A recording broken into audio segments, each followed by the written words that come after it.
I do not think everyone lives the same reality. I mean, they've shown experiments. In philosophy, the first thing they teach you is nobody looks at the same thing, the one thing the same. Like, we can both be looking at this laptop and see it completely different. But that's reality to both of us. It's real to both of us. Well, I think that your experiences are really tied into your reality. And if you live, if someone lives inside of a house, and never comes out of it for the first, 20 years of their life, I think their reality is much different than, say someone who is homeless, or someone who's just lived sort of a normal middle-class life. We're all each completely individuals, completely different.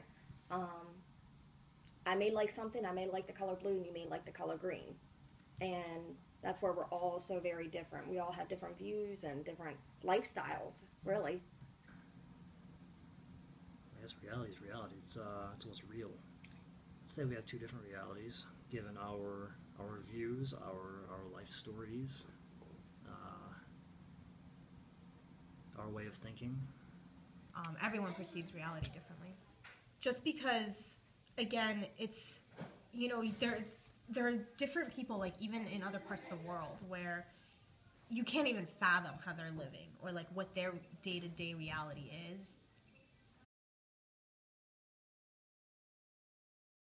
I think it has a lot to do with a person's personality, and I think it has a lot to do with a person's imagination. I'm a firm believer of the belief that, or of the idea that,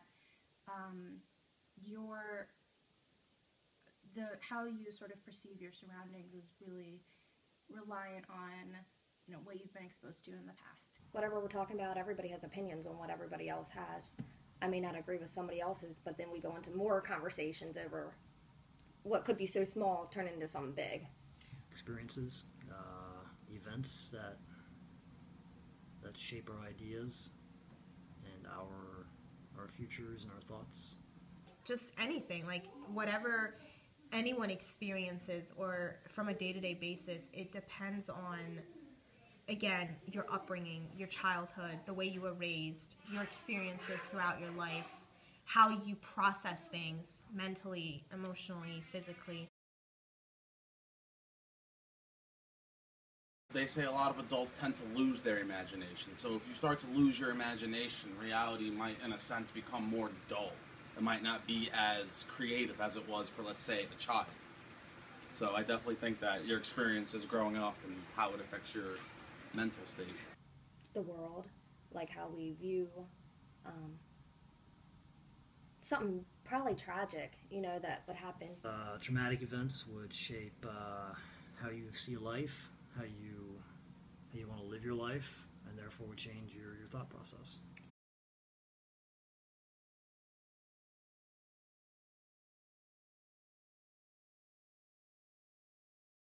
Humans have a tendency to categorize and group things, and we definitely do attach a lot of significance to our words or how we speak. So I definitely agree that without language, there really would not be a way to perceive anything. Could you even think in your own language? I agree with that, and I think that it's really interesting when you learn a new language. Different words kind of take on a rounder connotation, because every culture has, ascribes different meaning to different objects and different concepts. So, there are concepts in, African tribal culture that, involve sort of community and, these very abstract concepts that really are shaped by, the words that they use to describe that. And there are words that aren't translated into English that, unless we know the other language, we'll never really be able to understand. Yeah, like when I'm angry, you'll know I'm angry. When I'm upset, everybody has their own sense of how they handle things, and how, like, I may not even be sarcastic, but I'm talking like how I normally talk, but you may think that I am being sarcastic, but it's just how somebody may be. Mm-hmm. And then, everybody knows when everybody's mad or angry or sad. Language is communication. Without any form of communication, you can't express ideas and thoughts and get people to do what you want to do. say things exist that can be indescribable. However, I mean, how can you tell and show other people if you can't describe and show them? I mean, you could maybe argue that, you know, there's like, even before maybe people formed, or the first people or whatever formed language, there was like, you know, hand gestures, like signs that they would, that's how they would communicate with each other, but that's still a type of language. So I don't think anything can exist without language, because everything has its own sort of language, and it's interpreted and translated in a sort of, you know, in its own way. So obviously, yes, you have to, no sort of communication really between human beings can exist without a type of language.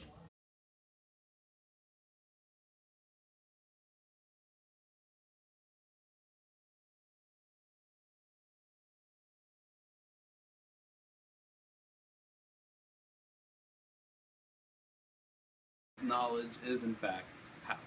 I mean, look at the table of elements. Each element by itself is nothing. It's kind of meaningless by itself. But once you get the knowledge of how to combine them, then you can either turn it into something good, like medicine, or turn it into something bad, like an A-bomb.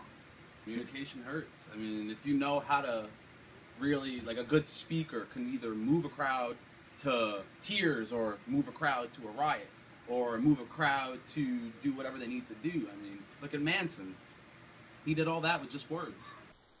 Part of me is thinking about McCarthyism and how, you know, the spread of the idea that communism was, you know, sort of a virus that was kind of infecting the world, caused, you know, masses to sort of panic about, you know, whether there were communists inside of America. And, you know, sparked a witch hunt that imprisoned a lot of really innocent people.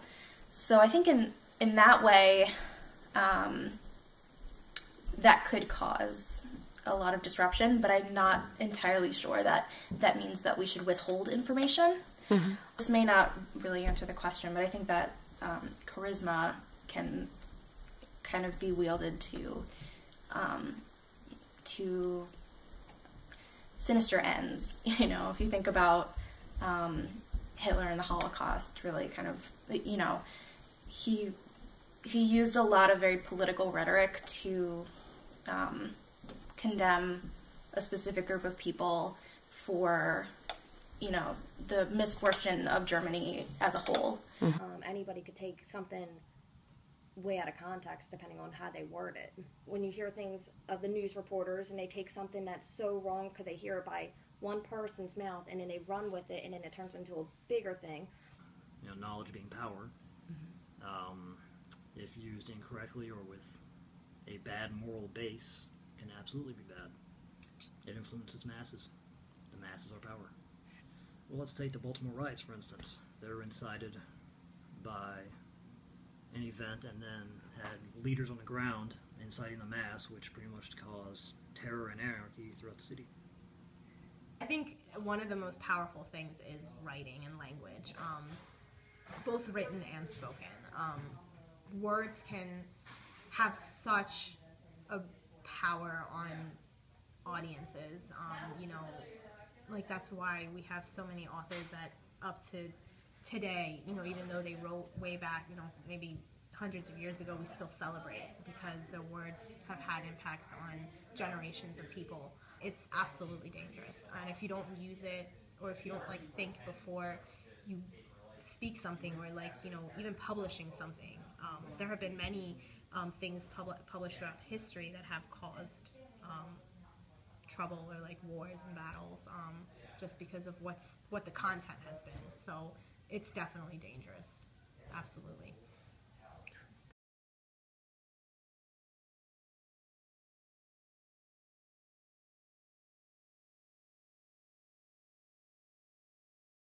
I don't really think, you never really think about the authors of a textbook. But, for example, if you're reading a book for personal enjoyment, the author matters a lot because each author has their individual style. It's, you know, when it comes to like a personal book. So I think it really depends on the context of the book. The source of any information is really critical to the angle at which it's being presented. There's always a motive to any any piece that, you know, is, sorry. Well, I think you can never take things at face value. I mean, text always has an author, so there's always some sort of bias or motive behind that. I really don't think there's any such thing as objectivity in narrative. I just, you know, it's really impossible to separate yourself from what you're writing, and I think that without knowing who's writing something, where things are coming from, you don't have a clear picture. I don't need to know who the author is who's writing it, just based off of, you know, what I'm reading. It's either A, do I agree with it or believe it, but I don't need to know where I don't really need to know his background. I'm reading what his opinions are. I don't really need him. But it all ties in together that you have to have, somebody has to have some knowledge for you to further on to investigate in something else or to do what you're doing. So there has to be some knowledge and some truthfulness in what you're reading. I'd say the author is irrelevant, depending on the text. As in, you could take a book and cover the cover and the back and just read it, have no idea who wrote it, and if you like it, you like it. I think it's important that on books, you know, on book covers, on book flaps, they always include information about the author, and I love reading that. Just because, you know, it just gives you background about, you know, who the writer is, like what their experience is, like where they've studied, where they've been educated, where they grew up. And yeah, I think having that information does change the context for you. I think a lot of times it's through the way that people interpret these different contexts based on their experiences and like their lives, because for anyone, if you say, you know, like a certain experience, this is how I dealt with it, or this is how I handled it, for someone else, because of the way that they grew up or their background, it could be completely different. And they could tell you that even if you experience the same thing, it could be like the outcome or the result of it, or how they felt about it emotionally, mentally, physically, it could be like completely different. A lot of like scientific or like controversial topics, that really does matter, because a person has to know what they're talking about. They have to kind of have the background and like the education to back up what they're saying. Without a doubt. I mean, science in itself, true scientists will be truly objective. They have to be. Otherwise, their information becomes invalid. I mean, I think, does the average Joe have a chance to be truly objective? I don't think so. But I think somebody can be conditioned to be objective. No, I actually don't think that. I think it's really impossible to divorce your writing from your beliefs. I mean, or from not even necessarily even beliefs, or your, you know, I don't know. I mean, I think that anything that you experience really can inform what you know. I mean, you know, your experiences determine how big your vocabulary is. I mean, it's really, you know, that simple. I don't know, that's really hard, because I think that when you start writing something, you would have to feel about somewhat what you're putting into it. You would have to have some, at least, knowledge about what you're at least writing, instead of just taking a piece of paper. And authors do that, though. I'd like to think so. Maybe there are minds greater than mine that can block out outside influences and suggestion. Maybe Einstein was able to do that. I don't know. I don't think so.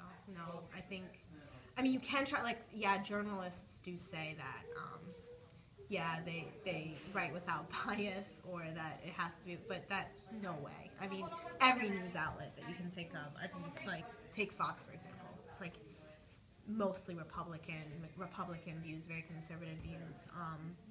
And they kind of twist stories into the way that they want it to be portrayed. So yeah, like, even if you say that you're just going to write a scholarly paper just about this scientific topic, it's still going to be affected by just the way that you've studied that topic. So your experience of studying that topic, or how you feel about it. So there's really no way, or what you think about it. So there's really no way that you can write anything, or you know, portray any of your thoughts or feelings about something without there being some sort of portrayal or reflection of your thoughts and your experiences and just the way that you've been educated on that certain topic. So there's always going to be that in any sort of writing.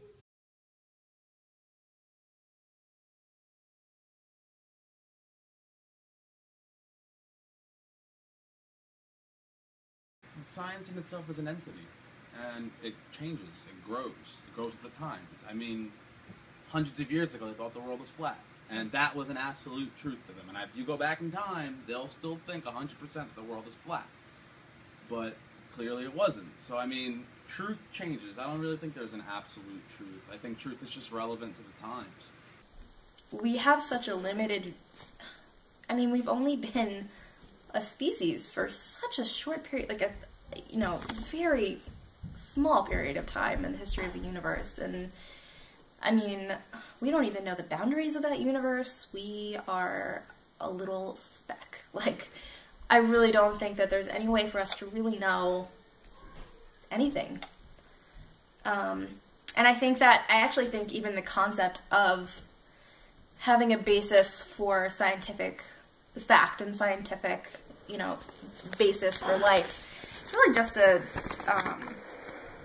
sort of safety mechanism, because the alternative is much less easy to accept, that we just don't know anything. Everything has its downfall and its upfall. When you put something out there and then they go through all these tests to figure out if it's true or if it can be not true, you do find cracks in them. You do find flaws in everything. There's not anything that's going to be perfect that they're going to just write off and say this is 100% absolute. I mean, it just shows that maybe some things that we think are true really aren't. It creates new possibilities that would shatter the current system,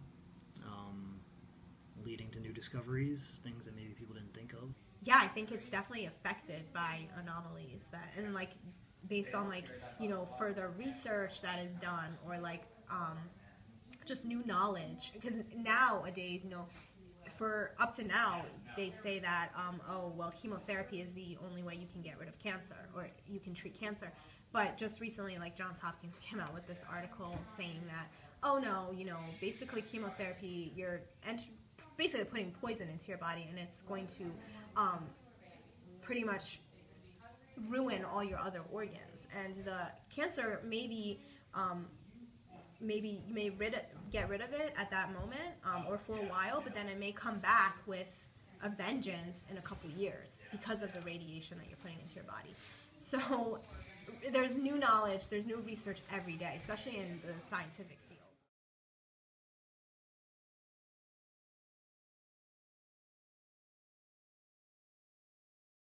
I'm like 1 + 1 will always equal 2.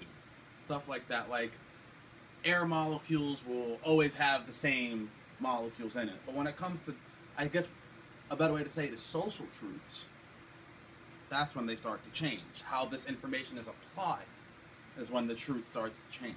It kind of explains itself. I mean, no two cultures are going to see things as the same. Some cultures think that when you die, you're going to get 72 virgins. Others think that you're just going to go to heaven or hell. And other cultures are going to have their own truths. No, I don't think there are absolute truths. Probably. But you know what? I don't know. No one will ever know. Probably not. There's never going to be a right... Really, there's no right or wrong on a lot of levels on things. People all have their own beliefs. Like, each culture has their own thing that they believe in, and I may not believe in. I mean, the theory of gravity is true, where, you have to say, what is it? Newton's law of whatever, has been found to be absolutely true. The law of, for every action there's an equal and opposite reaction. That's true. I mean, there are absolute truths, I suppose. Truth is true until you prove otherwise. Sure, I mean, you can say, let's just say, a really simple one, you can say the Earth is round, and that can be interpreted as an absolute truth. Was it Galileo? He got persecuted for saying that the Earth was round. So the absolute truth was the opposite back then. So there's new knowledge, there's new research every day, especially in the scientific field or the field of science. So I think there's really, the absolute truth depends on these anomalies, I think, or like these new, this new research that always, you know, new technology, new advancements, new knowledge. So there really can't be an absolute truth, really.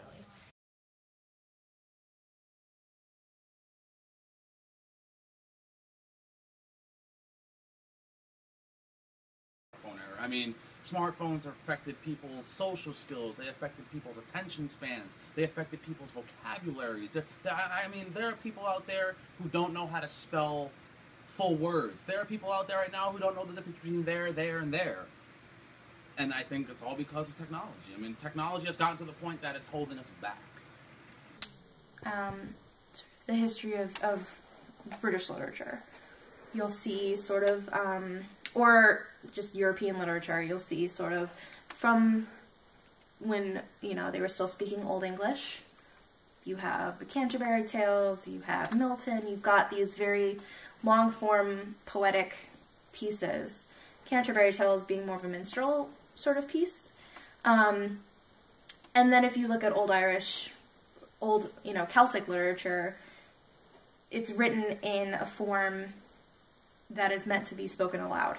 So it's really sort of, you've gone from this very minstrel-esque social form of literature where people, you know, speak directly to each other and share stories very directly, and even travel to, you know, distant places just to kind of share those stories and those sort of emblems of culture.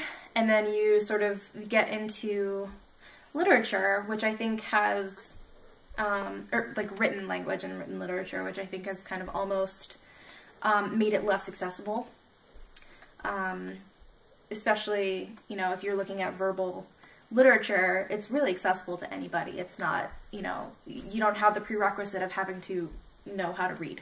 Mm-hmm. So it's really cut down the ability of people to really access literature. And then, you know, even today, you've got people that are illiterate that still don't have access to that. But with the introduction of the internet, I think that's really kind of introduced a new, almost probably even a new subset of English where you don't necessarily need to know grammar.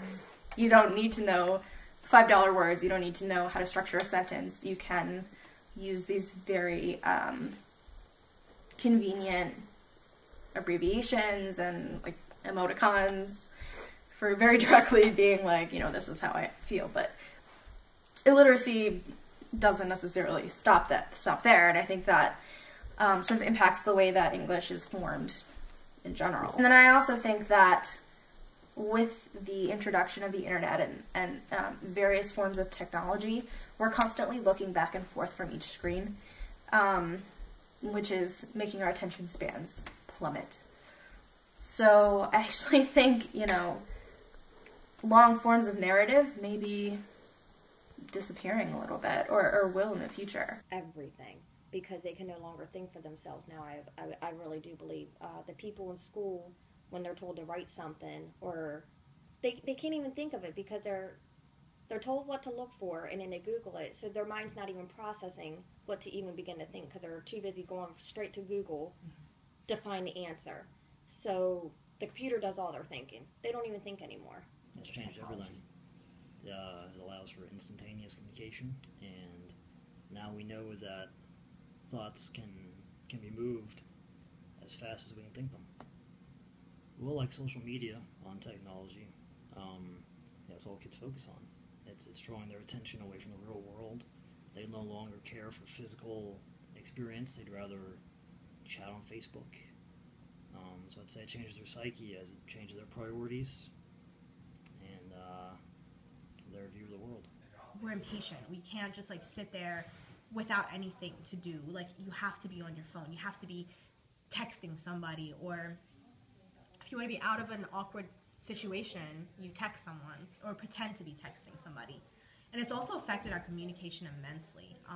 People don't really have face-to-face conversations anymore. It's all either text, or people are behind the anonymity of a YouTube account or a Facebook account or a Twitter account, and they feel like they can say whatever they want. So we've gotten really nasty towards each other too, especially on like online communities where people just will say the most horrible things because they're behind the safety of a screen. And I think it's kind of been detrimental to communication because you'll have people sitting at a dinner table and you'll have everyone on their phones, so you don't have that like same kind of face-to-face conversation anymore. It's all done through text, and the whole language of texting has also affected the way we talk, and it's added to that sort of impatience.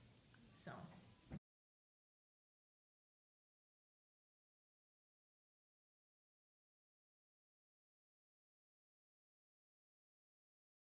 the spoken word holds more on a larger scale. I think the spoken word will, even if we are centuries, ahead in technology, I think still spoken word will always be something that hits home. It's something that everybody can connect to. Especially not just with writing, but with reading too. Because if you didn't know how to read or write, you were considered a lesser person. Somebody who could read or write had an advantage over somebody who couldn't. So I mean, like, it's like with any technology, there's going to be pros and cons. A sword can be swung both ways. Written literature is more powerful in the sense that it's more formal and it's a little more academic.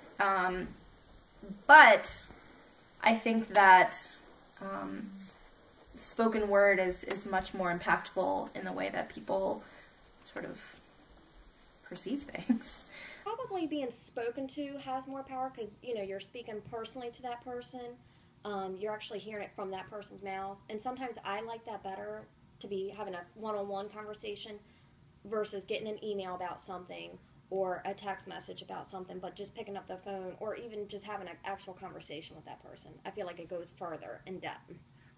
Writing, you always put that off. I do. If I'm typing something or writing, I'll say, oh, well, I have a few more hours to do this. I think when you're personally having to do something, when your deadline, you know it, and you have to get it done. I'd say spoken communication, you convey everything through tone of your voice. You convey anger, sadness, happiness, emphasizing through the way you talk. Typing, it's very, very dry without punctuation, exclamation marks and shit. I'd say written text is probably more permanent. I mean, spoken words disappear as soon as you speak them. They're pretty much extinct now. I'd say that speaks volumes about it. They failed to evolve with the rest of us. I mean, as soon as our culture dies out, that's it. They have no written text to pass on. It's all spoken. I mean, I guess it would be like when they sit down at their great table and tell their stories to their kin. they get a better sense of family and community because they're all right there listening together, togetherness. I think because of its permanence, written, especially like published language, something that's been published, it's out there, it's public. I think because it's permanent, it definitely holds more power because, again, like I said, it kind of surpasses time. It goes from generation to generation.